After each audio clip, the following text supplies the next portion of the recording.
alumnos. Vamos a iniciar la clase del día de hoy dando una introducción a lo que es el derecho. Primero tenemos que empezar con la pregunta: ¿cómo inicia el derecho?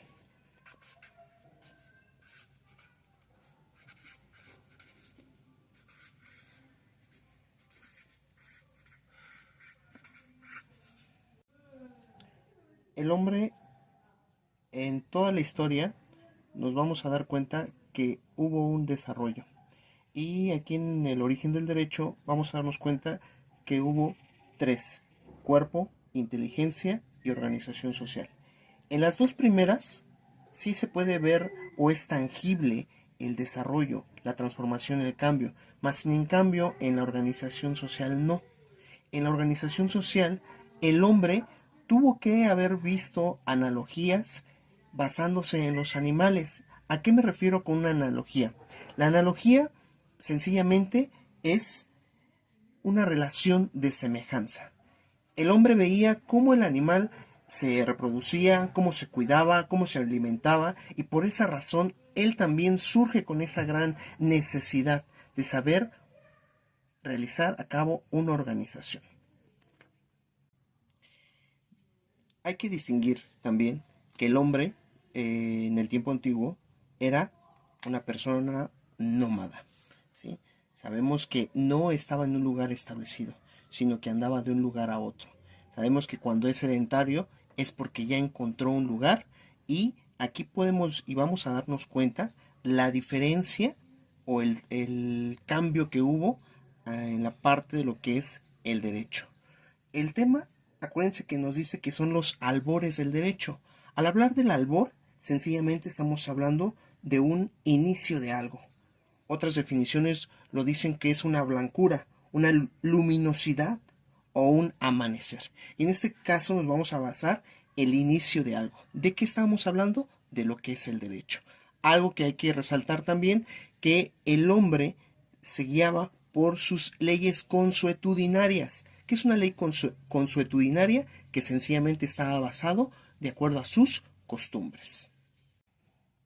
Bueno, aquí se resaltan cuatro aspectos de cómo era una ley consuetudinaria de acuerdo a lo que es un nómada. Existía mucho lo que era el patriarcado, ¿sí? En este caso existe lo que es una jerarquía, en el cual el padre o la cabeza de familia es el que cuidaba, el que ordenaba, el que daba las reglas necesarias. Aquí acuérdense, no había una ley escrita, todo era hablado, todo era un acuerdo, ¿sí? También nos dice que existía un sistema de exogamia. ¿Qué quiere decir que es un sistema de exogamia? Que en este caso era una regla social que obligaba a casarse con alguien de distinta tribu o ascendencia, ¿sí? No es como ahora. Ahora, bueno, existe todavía que en algunas culturas todavía el padre de familia decide con quién se tiene que casar su hija o su hijo. En este caso, en el tiempo antiguo existía mucho la exogamia. También el totemismo. El totemismo sencillamente refiere a la palabra totem. ¿Qué es un totem? Un totem era una figurilla que en este caso va más basado a un aspecto religioso, y que muchas tribus se dejaban guiar por algún guía espiritual, ¿sí? Para poder tener una ley, una norma, una regla, que en este caso se llevaba a cabo en tribus. Y como en este último punto hay que resaltarlo, ¿sí? Existían muchas tribus, y en este caso resaltaba mucho el patriarcado. Todavía en algunos tiempos o lugares todavía se sigue viviendo ese tipo de convivencia social, pero realmente en la antigüedad resaltaba mucho el trabajar en tribu, que en este caso los hombres salían a cazar y la mujer se quedaba para cuidar a los hijos o preparar lo que es la comida. Bueno, ahora vamos a pasar del otro lado, cuando el hombre ya deja de ser un nómada y pasa a ser un sedentario. Recordemos, es cuando ya está establecido en un lugar.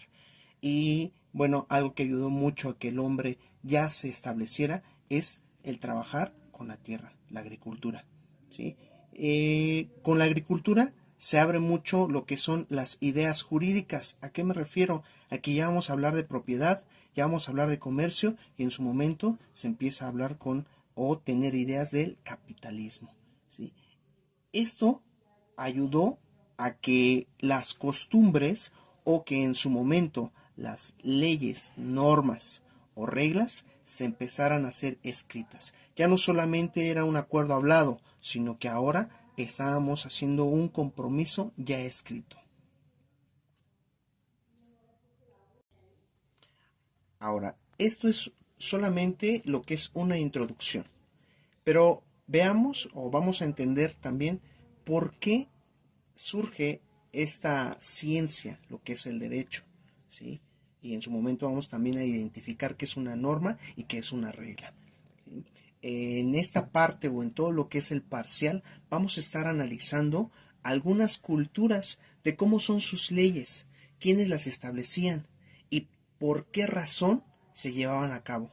Algo que vamos a estar resaltando ahorita mucho es, por ejemplo, lo que es el código Hammurabi. Bueno, entonces, algo que también resalta mucho su guía es identificar qué fue el código de Hammurabi. Bueno, ¿quién fue Hammurabi? Hammurabi, como aquí lo acabo de escribir, fue un rey muy reconocido en lo que fue en la antigua Mesopotamia, ¿sí? O algunos lo conocen como uno de los reyes de Babilonia, ¿sí? Al decir que un código de Hammurabi es porque ya establecen algunas leyes, algunos escritos, que en este caso, ¿dónde vamos a identificar? ¿Dónde queda Mesopotamia? Bueno, actualmente es lo que es Asia Occidental, ¿sí? Y en este caso, el código de Hammurabi recopila de manera impersonal las decisiones de justicia del rey. Eso quiere decir que también, al haberlos establecido Hammurabi, no ningún otro rey tenía la capacidad de cambiarlas. Las leyes eran escritas en piedra y eran inmutables. ¿Qué se refiere con inmutables? Que no se podían cambiar. Eh, Otra de las cosas que hay que resaltar, Hammurabi, ¿sí? No cualquier rey podía establecer leyes. En este caso, Hammurabi se atrevió a hacerlo. ¿Por qué? Porque él se sentía el favorito de los dioses y por consiguiente él tuvo ese valor para empezar a escribir ese tipo de normatividad para la antigua Mesopotamia, ¿sí? ¿Cuántas leyes contenía nuestro código de Hammurabi? Aproximadamente se calcula que fueron 282 y estuvieron enumeradas del 1 al 282. Algunos historiadores nos hablan que no se han encontrado completamente todos los escritos, pero que sí se ha llegado al término final de 282 leyes. Ok, la pregunta aquí ahora, ¿qué es lo que contenía el código de Hammurabi? En todas las 282 leyes se hablaba de lo que era jerarquía, de lo que es la sociedad, que existían tres grupos, los hombres libres y en este caso los que podían ser siervos y otros los esclavos. También se habla de lo que son los precios. Se refiere más que nada a los honorarios de los médicos, que va dependiendo el servicio que están ofreciendo hacia el pueblo. También hablamos de lo que son los salarios, que van variando según la naturaleza de los trabajos que se estaban realizando. Algo que resalta mucho el código Hammurabi es la responsabilidad profesional. ¿Qué esto qué quiere decir? Que, ejemplo, un arquitecto que tenía que trabajar en elaborar un edificio, una casa, tenía toda la responsabilidad.